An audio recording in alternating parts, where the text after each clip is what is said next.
Hello viewers, আজকে আমি যে বিষয়ের উপর তোমাদের আজকে ডিসকাস করব, এটার পার্ট ওয়ান ভিডিও তোমরা আগে দেখেছো, থ্রেড অ্যান্ড থ্রেড কাটিং।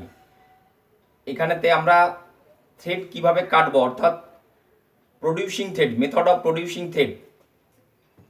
এটা থ্রেড কাটতে গেলে কিছু ফ্যাক্টরের উপর আমাদেরকে নির্ভর করতে হয়, অর্থাৎ কোন বস্তুর উপরে আমরা থ্রেড কাটবো, কীরকম তার ফিনিশ দরকার, বা কতগুলো পরিমাণে আমাদের একসাথে জব বানাবো তার উপর নির্ভর করে কিছু ফ্যাক্টর। দেখো সেই সমস্ত ফ্যাক্টরগুলো কি না, the different methods of producing threads depend on many factors. তার মধ্যে নাম্বার ওয়ান কি, type and number of component required, অর্থাৎ কতগুলো জিনিস বা বস্তুর উপর আমরা এই থ্রেডটা বানাবো। The accuracy of thread and its surface finish, এর কীরকম তার সারফেস ফিনিশ হবে বা কীরকম অ্যাকুরেসির দরকার আমার। অ্যাভেলেবিলিটি অফ মেশিন টুলস, কী ধরনের টুল আমার কাছে অ্যাভেলেবেল আছে, অর্থাৎ সেগুলো দিয়ে আমি থ্রেড কিসের উপরে করব সেটা নির্ভর করবে স্কিল অফ দ্য অপারেটর, আর অপারেটরের স্কিলেরও একটা বিশাল ফ্যাক্টর এখানে কাজ করে। The different methods of producing threads আর, অর্থাৎ কি কি প্রকারে আমরা থ্রেড কাটতে পারবো, এই বিষয়টাই আজকে মেন বিষয়বস্তু আমাদের। By hand tool like taps and dies, অর্থাৎ ট্যাপস অ্যান্ড ডাইস দিয়ে আমরা যে প্রকার থ্রেড তোমরা আগেও পড়েছো, ওয়ার্কশপে দেখেছো কিভাবে করা হয়। By using a single point cutting tool on lathe, লেদেতে সিঙ্গেল পয়েন্ট কাটিং টুল দিয়ে কিভাবে থ্রেড করা হয় সেটা আলোচনা করব। By using a multi point cutting tool call chaser, অর্থাৎ চেজার একটা মাল্টি পয়েন্ট কাটিং টুল, এটা দিয়েও থ্রেড করা হয়, দেখাবো ছবি পরে নেক্সট স্লাইডেতে। By using a Coventry die head and collapsible taps in production lathe, production লেদেতে কভেন্ট্রি ডাই হেড আর কলাপসিবল ট্যাপস দিয়ে কি করে থ্রেড করা হয়। বাই থ্রেড রোলিং, রোলিং প্রসেসেও থ্রেড করা যায়। বাই থ্রেড মিলিং, মিলিং মেশিনেতেও থ্রেড বানানো যায়। বাই থ্রেড গ্রাইন্ডিং, গ্রাইন্ডিং প্রকারেতেও আমরা থ্রেড বানাতে পারি। বাই থ্রেড কাস্টিং, অর্থাৎ মোল্ডিং বা ছাঁচে ফেলেও আমরা থ্রেড বানাতে পারি। প্রথম যে পয়েন্টটা ছিল using taps and dies, taps are use to produce internal thread, যেটা তোমরা আগেই জানো। দেখো এখানে ট্যাপ ব্যবহার করা হয়েছে একটা জবের মধ্যে দিয়ে, সেটাতে আমরা ইন্টারনাল থ্রেড বানাবো। Dies are use to produce external thread, ডাইসটা কোথায় ব্যবহার করা হয় না এক্সটার্নাল থ্রেড। এই দেখো এটা ডাইসে একটা ছবি দেখানো হয়েছে যে এক্সটার্নাল থ্রেড আমরা যেখানে বানাবো। এক্ষেত্রে একটা জিনিস তোমরা বারবার মনে রাখবে যে একটা ট্যাপ বা ডাই সেট করার সময় জবের সময় যেন এটা 90 ডিগ্রি অ্যাঙ্গেল করে। এটা আমরা সাধারণত চোখের আন্দাজে দেখে নিয়ে থাকি, যদি খুব অসুবিধা হয় তখন আমরা কি করব, এটা ট্রাই স্কোয়ার ব্যবহার করব। ট্রাই স্কোয়ার ব্যবহার করে এর 90 ডিগ্রিটা আছে কিনা অর্থাৎ জবের সাথে সেটা চেক করে নেব। Single point cutting tool on lathe, লেদেতে সিঙ্গেল পয়েন্ট কাটিং টুল দিয়েও আমরা থ্রেড করে থাকি। যেমন এখানে দেখো একটা সিঙ্গেল পয়েন্ট কাটিং টুল দেখানো হয়েছে, এটা ওয়ার্ক পিস, তার উপরে থ্রেড করা হবে। এখানে আর কি কি সবে এনগেজ হয়েছে দেখো, both internal and external right hand and left hand threads can be cut by this method. এই মেথডেতে কি করা যায়, রাইট হ্যান্ড লেফট হ্যান্ড দু প্রকারের থ্রেড বা ইন্টারনাল এক্সটার্নাল সব থ্রেডই কাটা যায়। Any form of thread to a required pitch can be cut or produced by using a corresponding tool, অর্থাৎ যে ধরনের টুল আমরা ব্যবহার করব সেই ধরনের শেপ বা ফর্ম ওই টুল জবের উপরে থ্রেডটা হবে। Accuracy of the thread depends on the skill of the operator, এখানেতে একটা জিনিস খুব বিষয়বস্তু লক্ষ্যের বিষয়, অর্থাৎ একজন অপারেটর বা স্কিল অপারেটরের উপর নির্ভর করছে যে কি প্রকারের থ্রেড বা কত সুন্দর থ্রেড ওইটার উপরে হবে।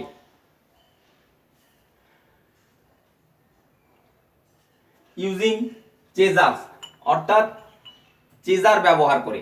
চেজার কি, চেজার্স আর মাল্টি পয়েন্ট কাটিং টুলস, এটা কিন্তু একটা আন্ডারলাইন করবে যে চেজার, এই কোশ্চেনটা পড়ে যে চেজার্স কি। মাল্টি পয়েন্ট কাটিং টুল প্রডিউসিং এক্সটার্নাল ভিথেড, এক্সটার্নাল ভিথেডের তৈরি করার জন্য চেজার ব্যবহার করা। সাধারণত এই কোশ্চেনটা আরেকটা পরীক্ষাতে পড়ে, ধরো এইটা একটা থ্রেড, এর উপরে কোনো প্রকারে হ্যামারিং হয়ে গেছে, হ্যামারিং হলে কি থ্রেডের মাথা অংশ কিছুটা বসে যায়, তো এইটাকে রিপেয়ার করার জন্য আমরা ডাইনাট ব্যবহার করি, বা বড় ডায়ার যদি কোনো জব হয় তাহলে সেই জায়গাতে আমরা চেজার ব্যবহার করি, অর্থাৎ সেই মাথা যেটুকু বসে গেছে সেইটুকু অংশ তুলে দেওয়া, অর্থাৎ থ্রেড রিপেয়ারের কাজেও থ্রেড চেজারের ব্যবহার হয়। এ দেখো চেজারের ছবি দেখানো হয়েছে, এটা হাতে অর্থাৎ হ্যান্ড চেজার, হাতে করে ধরে আমরা কিছুটা রিপেয়ার অংশ করতে পারি বা থ্রেড কাটতে পারি। নরম যদি কোনো বস্তু হয় অর্থাৎ সফট মেটালের উপরে ইজিলি এটা থ্রেড করে নিতে পারি। ইনসার্টেড হেড চেজার, এটা কোনো এটা আমরা যে স্যাঙ্কের উপরে ব্যবহার করব, ইনসার্ট করে নিয়ে সেটাকে থ্রেড বানাতে পারবো।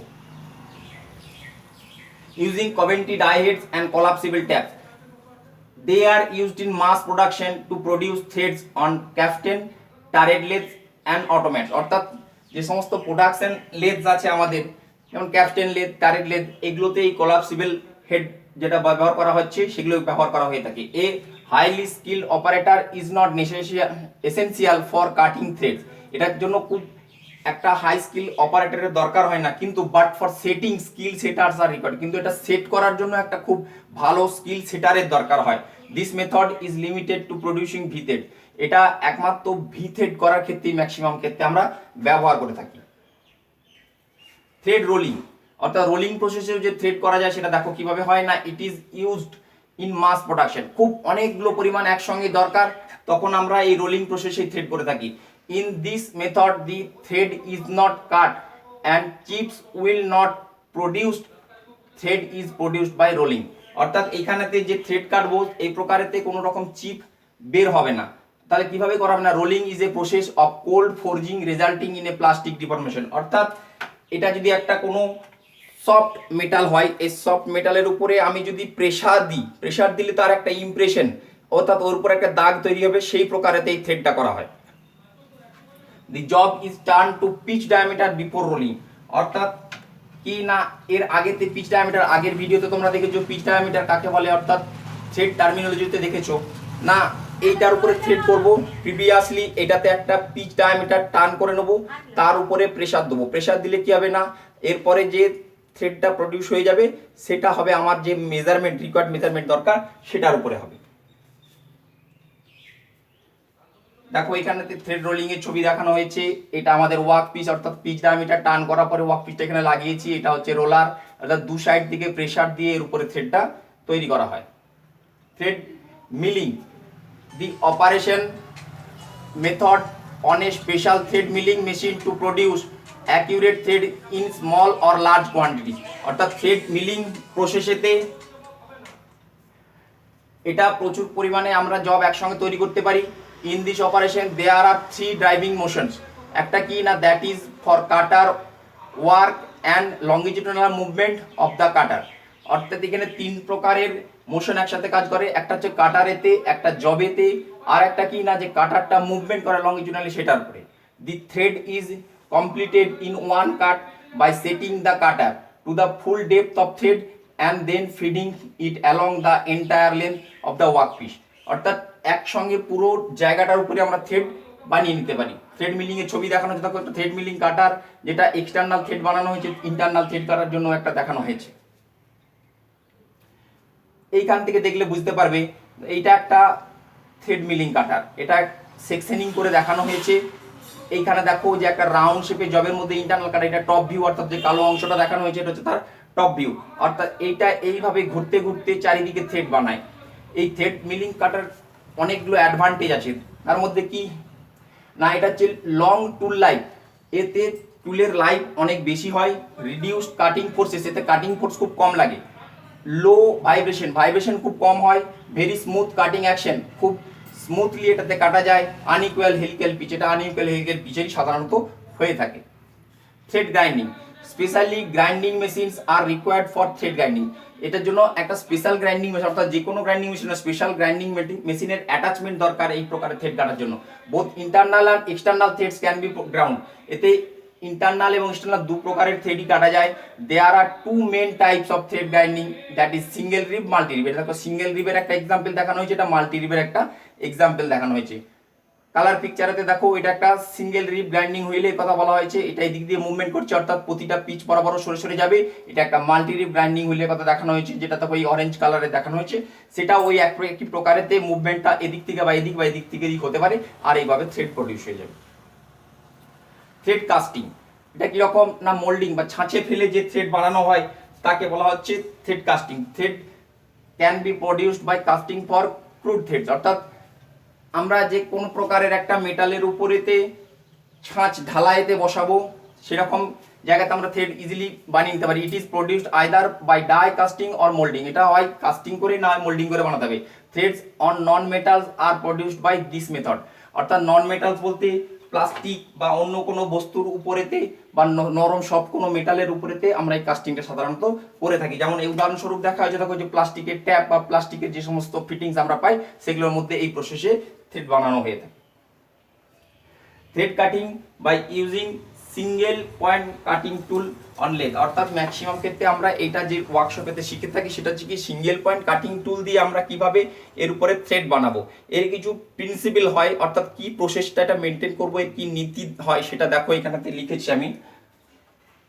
Principle of thread cutting: producing a uniform helical groove on a cylindrical or conical surface by rotating the job at a constant speed, অর্থাৎ কনস্ট্যান্ট স্পিডে জবটাকে ঘোরাতে থাকবো, and moving the tool longitudinally, অর্থাৎ টুলটা কি হবে না, টুলটা এই বরাবর সরতে সরতে আসবে বা এই দিক থেকে সরতে সরতে যেতে পারে, এটাকে লংজিটুডানাল মুভমেন্ট বলে। at a rotate equal to the pitch of the diameter, এই টুলটা যে এভাবে মুভমেন্ট করবে এটা কিভাবে করবে না, তার রেটটা কি হবে না, যেটা পিচ সেট করব তার উপরে নির্ভর করবে।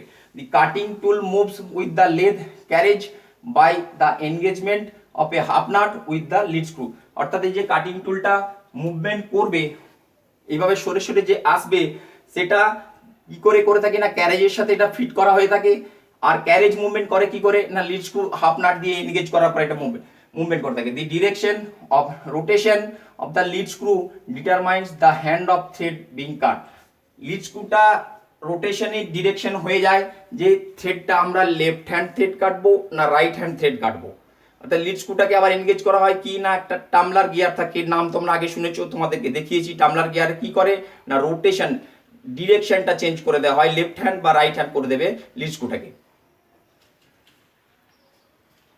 দেখো এখানেতে একটা পিকচার অর্থাৎ দেখানো ডায়াগ্রাম দিয়ে দেখানো হয়েছে, এখানে একটা সিঙ্গেল পয়েন্ট কাটিং টুল, এটা ওয়ার্ক পিস এইভাবে মুভমেন্ট করছে, লিড স্ক্রু এদিকে মুভমেন্ট করছে, এটা স্পিন্ডল গিয়ার, এটা লিড স্ক্রুর সাথে অ্যাটাচ যে গিয়ার, এই প্রসেসে আমাদের একটা ডায়াগ্রাম বানানো হয় সিঙ্গেল পয়েন্ট কাটিং টুল দিয়ে থ্রেড কাটার সময়।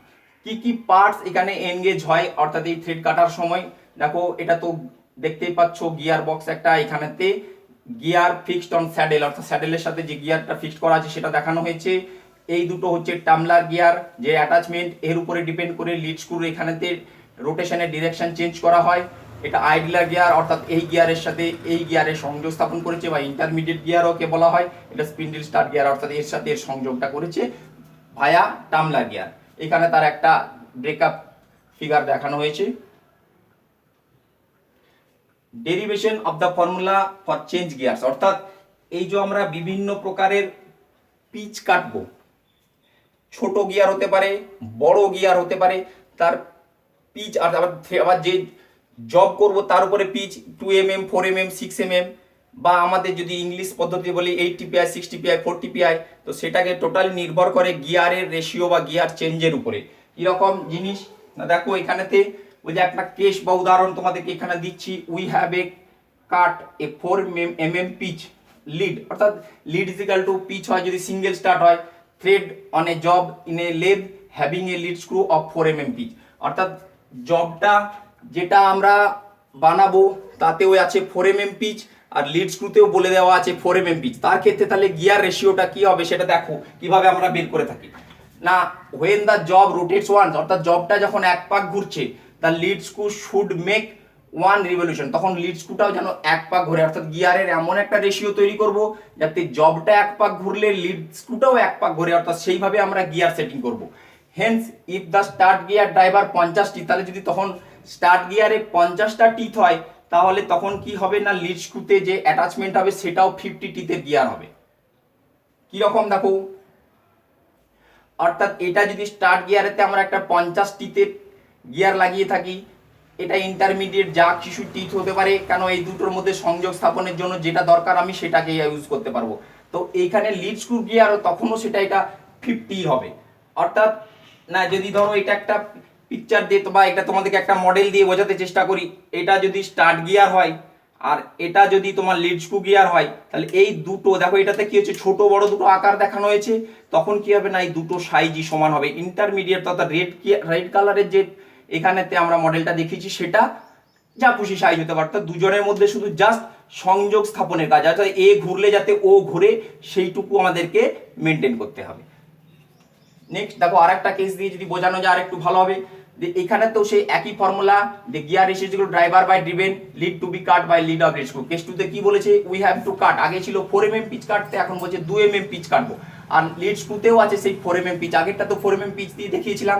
তাহলে কি এখান থেকে একটা জিনিস বুঝতে পারা যাচ্ছে, দেখো ভায়োলেট কালারের লেখাটার মধ্যে দেখো then the job rotates once the lead screw should make half revolution, তখন জবটা যখন এক পাক ঘুরবে তখন লিড স্ক্রু ঘুরবে হাফ পাক, অর্থাৎ এমন ভাবে গিয়ার রেশিও সেট করবো যাতে জবটা এক পাক ঘুরলে লিড স্ক্রু যেন হাফ পাক ঘুরে, অর্থাৎ তখন বোঝা যাবে যে টুলটা হাফ পাক ঘুরলে টুলটা আগে 4 mm চলে গেছিল প্রথম কেসেতে, সেকেন্ড কেসে তখন কত যাবে 2 mm যাবে।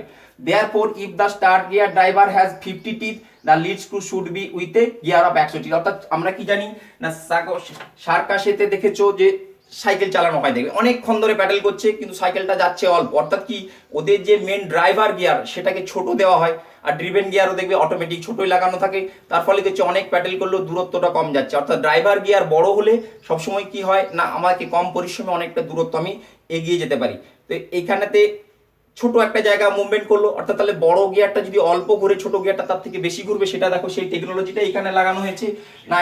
ছোট গিয়ারটা যদি সামনে থাকে বড় গিয়ারটাকে পিছনে দেওয়া আছে, ঠিক উল্টো রোটেশন, অর্থাৎ এ পুরো এক পাক ঘুরলে অর্ধেক পাক ঘুরছে, সেই জন্য দেখো প্রথমটা যদি 50 হয় দ্বিতীয়টা ক্ষেত্রে 100 করা হয়েছে, অর্থাৎ এটা উল্টো দিক থেকে যদি তুমি দেখো এটা কি করা হয়েছে না এটা হচ্ছে স্টার্ট গিয়ার, রেডটা ইন্টারমিডিয়েট গিয়ার, আর এটা হচ্ছে লিড স্ক্রু, অর্থাৎ এ যদি দেখো যতটা তাড়াতাড়ি ঘুরছে এই বড় গিয়ারটা কি তত তাড়াতাড়ি ঘুরছে না ঘুরবে না, সেই সিস্টেমটা এখানে কাজে লাগানো হয়েছে।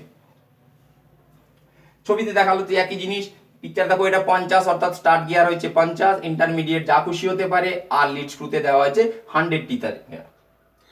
আর একটা কেস দেখো, case number 3, we have to cut 8 mm pitch. এরপর কি বলেছে যে 8 mm এর পিচ কাটবো, প্রথমটা করেছিলাম 4, তারপর একটা 2, এরপর একটা 8, তাহলে লিড স্ক্রুতে সেই একই 4 mm পিচই আছে, তো এই ক্ষেত্রেও কি সেই একই ফর্মুলা ফলো হবে? হ্যাঁ একই ফর্মুলা ফলো হচ্ছে। দেখো when the job rotates one, অর্থাৎ জবটা এক পাক ঘুরলে the lead screw should make 2 revolution, অর্থাৎ জব যখন এক পাক ঘুরবে, জবটা যদি তোমার এক পাক ফুল রোটেশন করে লিড স্ক্রু তখন 2 পাক রোটেশন হয়ে যাবে, সেটার থেকে এই রেশিওটা দেখো একই চলে আসবে, অর্থাৎ hence if the start gear 50 teeth then the lead screw should be a gear of 25 teeth, অর্থাৎ যদি স্টার্ট গিয়ারে 50 টিথ রাখি তাহলে ওইখানে অবশ্যই আমাকে কি করতে হবে 25 টিথ রাখতে হবে, অর্থাৎ এইখানে দেখো এটা যদি স্টার্ট গিয়ার আর বড় হবে আর লিড স্ক্রু গিয়ার ছোট হবে, ইন্টারমিডিয়েট যা খুশি হতে পারে, তাহলে এ যদি দেখো যতটা স্পিডে ঘুরবে, এ যতটা স্পিডে ঘুরবে ছোটটা তার থেকে কি হবে বেশি জোরে ঘুরবে, এই টেকনোলজিটা এখানে ফলো করা হয়েছে। ছবিতে দেখানো হয়েছে দেখো প্রথমে একটা স্টার্ট গিয়ার এখানে 50 বলা হয়েছে, ইন্টারমিডিয়েট যা হতে পারে 25 টিথ হবে ছোট গিয়ারে। থ্যাঙ্কস নিমি বুক। নেক্সট আর যেটুকু আছে থ্রেড কাটতে গিয়ে আমরা ক্যাচিং অফ থ্রেডস বা থ্রেড চেজিং ডায়াল বা ইংলিশ লেদ, সেখানে আমরা মেট্রিক থ্রেড কীভাবে কাটবো বা মেট্রিক লেদ সেখানে ইংলিশ থ্রেড কী করে কাটবো, এর উপরে নেক্সট ভিডিও অবশ্যই পার্ট 3 দেখবে, এটা পার্ট 2 এর শেষ অংশ। Thank you.